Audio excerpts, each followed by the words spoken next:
What's going on, guys? Ragnarok here, coming at you with a tournament report, the one that's kind of been leading up to this whole thing, and that is the Sheffield Regionals as of March 2017, in which this whole testing, all of these weeks of me playing one deck has finally come to an end, and that is Rainbow Road. Let me get this bit more in shot. There we go. So, and we get this promo for just going and this map, which I kind of like. So yeah, Rainbow Road. I'll talk about how I did in the event, and then I'll talk about the actual event afterwards for anyone who was wondering about what I thought of the event itself, because it was the first, this is the biggest tournament that I've been to for Pokemon, and what I've been playing for it's been 2.5 months now, maybe 3 at most. I think it's getting on to 3 months now. So, I'll show you the list. I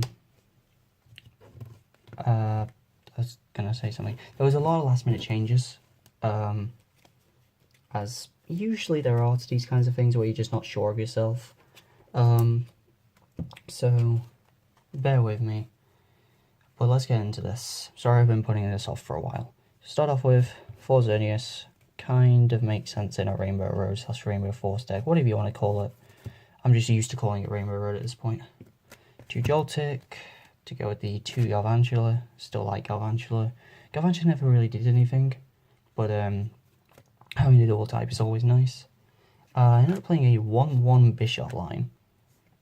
And this was essentially to help play under non-Skyfield. Plus, the dark typing is something that isn't in this deck otherwise. And Retaliate isn't a bad attack either. Just like I say, I like having the option to play under, Silent Lab or Scorched Earth, or getting paralleled the other way, not down to 3, but even then under 3 with these 2 and Volk, you're still hitting for 190 or 200 with a Fury Belt, so it's still really good. You're still knocking out non-Fury Belt EXs or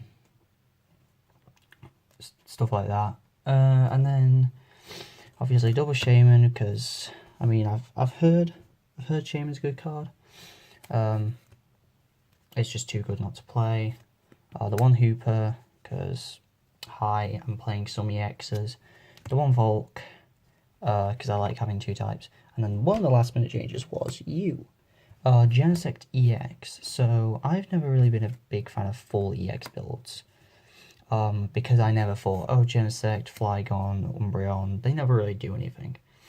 So that's why, the week before, I was only just playing these as my EXs. And I was criticised a lot for it. And I was like, why don't you just play 1 more? Feels like you just need to play 1 more EX. And it's true. I probably should have. And that is why Genesect is in here. Now, why Genesect plus Bishop? As I said, I want to be able to have the option to play on the Skyfield. Under or not on the Skyfield. Plus, if you only have the Pawniard, you're still, fine. And if you get the Bishop up, then you don't need Genesect's type. But it turns out Genesect's ability is a lot better than I thought it was. So if you don't know what Genesect does, once during your turn before your attack, you can put a tool attached to this card into your hand. And at first I was like, this moves all your tools around. You can take Fury Belts off of Xerneas and put Floatstones on them and things like that. Of course I read that wrong. But then I realised, and I was like, okay, this card's bad. And then they were like, why all my friends were like, why do you think this card is bad? I was like, because it's just it just moves Floatstones around. And then I started playing with Genesect in real life, and I was like, oh my god, this thing, you put a Floatstone on this, and you have a Floatstone on your entire board. And that's amazing. You just put, normally it's okay, you put Float on Genesect, you get your Genesect on Volk, you get your Float, you put it on Volk, but instead you just put it on Genesect, and it's cool, anything gets light-ended up. And you're not under Silent Lab or Garb, then you have a Floatstone for your entire board. And that's incredible.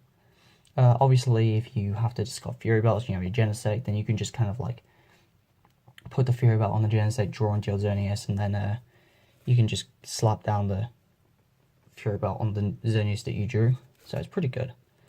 So I do like it. I'm not sure how I feel about the Bisharp line because I'm playing it. So I might cut this down. Or cut it entirely, and then maybe... And I don't like Flygon, but maybe Umbreon, because it does 20 damage and filters through your deck. So, I don't know.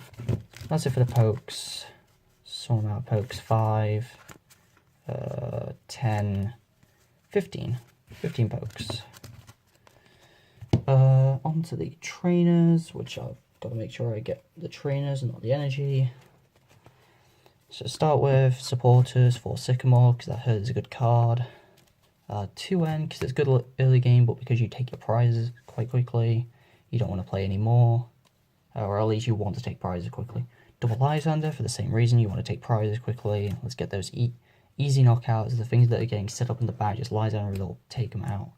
I wasn't a fan of Lysander, double Lysander, but then it's one of those, I should play it just in case.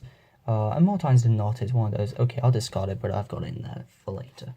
And then the last one I was supporter was a Lily, which I don't know why this isn't my reverse, but whatever. So yeah, Lily. Why did I play Lily? It's kind of a weird one. I wanted another draw supporter, and I was convinced out of Skylar because I was just like, Skylar just maybe is a bit too slow, and sure, getting some items is nice. It just feels probably a little bit too slow, and essentially I just wanted another way to draw that wasn't N. It's like, well, I guess Lily. I guess. Like, what else is there? And I Lily did a couple times. It got me out of a bad situation, like, a couple times. So, it wasn't too bad. I think I would have preferred Skylar in that situation, but whatever. It got me out of the bad situation regardless. So, that's the 9 supporters. And then standard items in 4 Ultra Ball, because it's a good card. 4 Versus Seeker, because it's a good card. 3 Trainer's Mail, because it's also a good card, but you don't want to clog on them. 3 Max Elixir. You don't always hit it, but when you do, it's great. 1 Super Rod, which was a weird one for me. It was one of those, a lot of the time I'd have to play it early and then have to discard it with a Sycamore, sorry, so it was like I kind of didn't get much value out of Super Rod. And then 1 Special Charge, which was kind of useful. Kind of useful just like for those longer games where sometimes you had to discard the DCs, and I didn't feel as bad about it. So, Special Charge was a nice addition. It was a nice blanket. And then 3 Fury Belt, which I'm a fan of 3 Fury Belt now because you don't always get 4 Xerneas set up. Double Float because you have Genesect, and then 3 Skyfield because you don't need to play 4. If you play 4 Skyfield and you go against Mega Ray, you've got 4 dead cards in your deck. Or the Spare Ray Guardy. Not like the mix of the 2 Guardies. Which, by the way, I am considering that as a deck to pick up. I'm not sure yet. Because I have everything but like a Xerneas Break and 2 Despair Ray Guardies. So, I'm not sure. I might do that because back when Roaring Skies first came out, Brilliant Arrow Guardian was my first deck, and that's kind of what got me started, but then I fell off when Max Potion got rotated out, so anyway, that's for another time. Energy, pretty standard, 8 Fairy, 4 DC. Pretty standard. So that's 12 energy, 15 mons, and then 33 trainers, with 9 of which have been supporters. So talk about the events. So start off with one of the things that I do need to note is we were very late starting. We were supposed to be starting / meeting players at about 9:30. And then maybe starting at about 10ish. Our first round didn't start till 11:30. It was bad. It was really bad. So, as a result, that kind of put me off for a while. Like, I wasn't feeling great as a result. So that wasn't great. But now to actually go on my phone and actually get up. I can't get off my phone because it's on there, but at least I can remember stuff, thankfully. So round 1 was Turbo Darkrai. I wasn't sure what kind of Darkrai variant it was at first, but I knew it was Darkrai because he kind of led with a Darkrai. It's like, okay, cool, I know what I'm against. Game 1 took a while, but essentially I ran out of energy. And he got like a couple good Lysanders here and there. He had a lot of good Lysanders, a lot of good ends throughout the matches. He ended me down to like 3 different times. It was ridiculous. Like 3 different times in like game 2, and then game 1 he ended me down to 2 like twice. It was ridiculous. It was just like, I can't come back from this. It's retarded. So we went into time in game 2.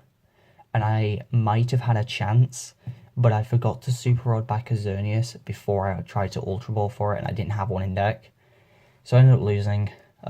He was a good player, he knew what he was doing, and getting N down to 2 like 5 different times, and then getting parallel from like 7 to 3 in game 1. No, game 2. And I didn't draw Skyfield for like 3 turns. It was pretty bad. So I lost that one. Round 2 was against Gardy. He was kind of just like there for it. He wasn't taking it as seriously as a lot of people, but he was still a fun opponent nevertheless. That was a 2-0 because, well, he couldn't, like, he would kill a Xerneas, and then I would take out 3 energy from a Brilliant Arrow because his Despair Ray could never do enough where it was worth killing a Xerneas, because, you know, that it was Brilliant Arrow Gardy, so I was playing 2-2 line, but I was also playing Fairy Guard, not Skyfield, so therefore he would have to lose his entire bench just to kill a Xerneas plus Fury Belt. So it was never worth it, so he'd have to do it with Brilliant Arrow, and then I'd kill his Brilliant Arrow with another Xerneas, and then he'd lose an attacker and a lot of his energy, so it kind of wasn't really in his favour. Game 2, we were both stuck for ages. Like, I think I had a Genesect in the active for ages. And I was just trying to make sure I could Lily for, like, as many cards as possible, because I, like, Lily near the start of the game, got a few cards, and then just neither of us drew anything. I was, like, holding a Vertiseeker for, like, 4 turns. We were just, like, attach, pass. Like, sometimes we weren't just even attaching, we just couldn't draw anything. And eventually I'm like, right, I'm just going to Vertiseeker Lily for free, and that Lily got me into a Sycamore. I'm like, right, next turn I'm out of the early game. And as a result, he just couldn't catch up because he didn't draw a supporter until, like, I'd got 2 prizes left. So, and it was a Sycamore, so it wasn't even an N. So, it would kind of suck for him.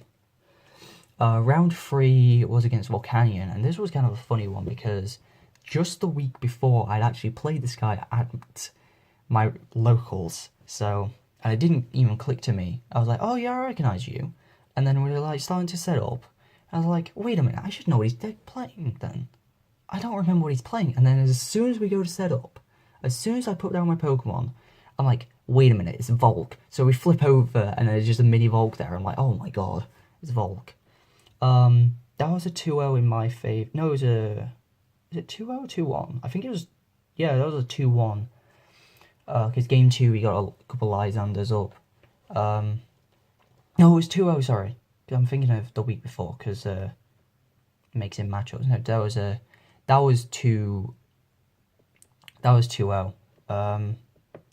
Game 1 was kind of standard. He just kept, like, he couldn't keep up with the fact that I was taking prizes quicker than he could. Even though I had to kill 2 mini Volks just to make sure I could make it up for prizes. But you just can't catch up against that. And then game 2, he really scared me at one point, because, like, I had a Xerneas ready to go on the bench, but I couldn't get a Volcan in my active. And then he goes, alright, attach another energy to his mini Volk in the active. Then I had 3 energy on it. He steam upped and then Lysanded up the Xerneas that was fully loaded, and then just knocked it out with Steam Eruption. I was like, oh my god. Is it Steam Eruption? Steam artillery. Steam artillery. And I was like, oh my god, well, this is scary because I have nothing. But him Lysandering that Volk out of the active meant I could actually do things because I didn't hit a floatstone all game. So that was fun. Like, it came down to my last 5 cards. I took his Pokemon out and I looked in my last 5 cards and there were just 2 floatstones sitting next to each other. I was like, are you kidding me? But because of that, I was able to get set up. I was able to knock out stuff. It was a scary one, but like after knocking out like a couple big Volks, he just couldn't. I was worried. I was like, oh no, he's just gonna knock out. He's gonna like trade and things like that. But then I was like, wait a minute, I just knocked out all his energy and he doesn't have a way to get it all back yet because he doesn't have a mini Volk in play. And I'm like, cool. And he just couldn't set up quickly enough to keep going. I think he missed a couple turns of Volcanic Heat, so he couldn't properly get his big Volk set up in time. So that ended up winning me that. And then round 4, I played against Gyarados. Now, I've never played against Gyarados in my life. Heck, I only barely knew what it did because there was a deck profile on screen of someone's Gyarados list.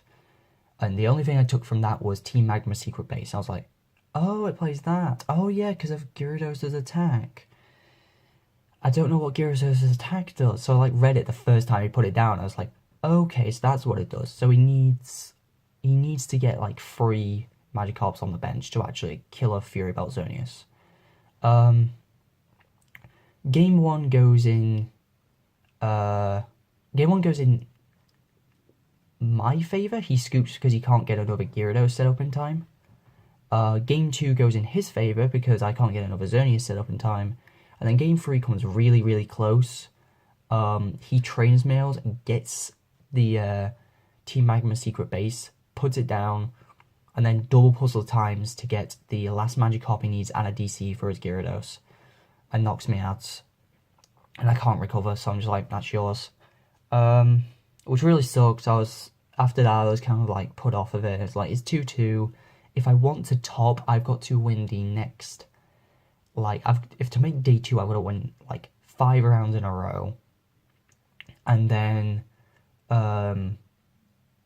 like, after that, I've still got to win like another 4 or 5 rounds on the next day as well. So, after that, I dropped.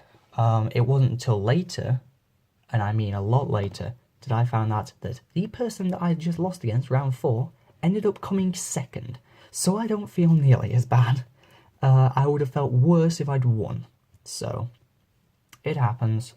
So as for the event itself, barring the fact that we started like 2 hours late, which didn't help, I don't think I can really do really long events like that. Like 6 rounds is more than enough. A decent size like League Cup or something, like I could probably do that, but just not like massive, like 9 rounds. That's just too much with one deck. Plus, like looking back at my Yu-Gi-Oh history, like if I play a deck for a large event, I'm not gonna want to play it for a while. And saying this and Volk are my only decks, I'm kind of not sure. I'm definitely playing Volk this weekend though. So get ready for some more Volk action, I guess. The event was really nice. I got a couple of nice things. I got a poster, I got a hat. Just kind of walking around was nice. I tried signing up for a side event and playing Volk, but like after 45 minutes of waiting, I just got bored, so...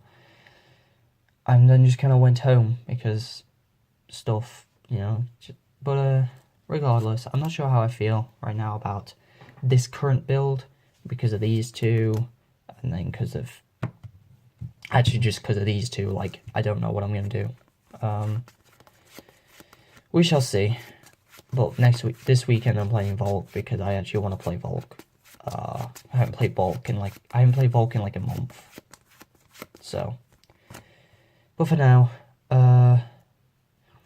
thank you very much for watching. Kind of like, you know, it's kind of sad I dropped out, but I was like, it's so many rounds.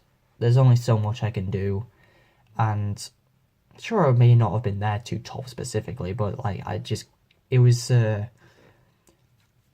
it was like 3:30 by the time round 4 was done. I was like, this is just going to go on forever. So, thank you guys for watching, and I'll see you guys later.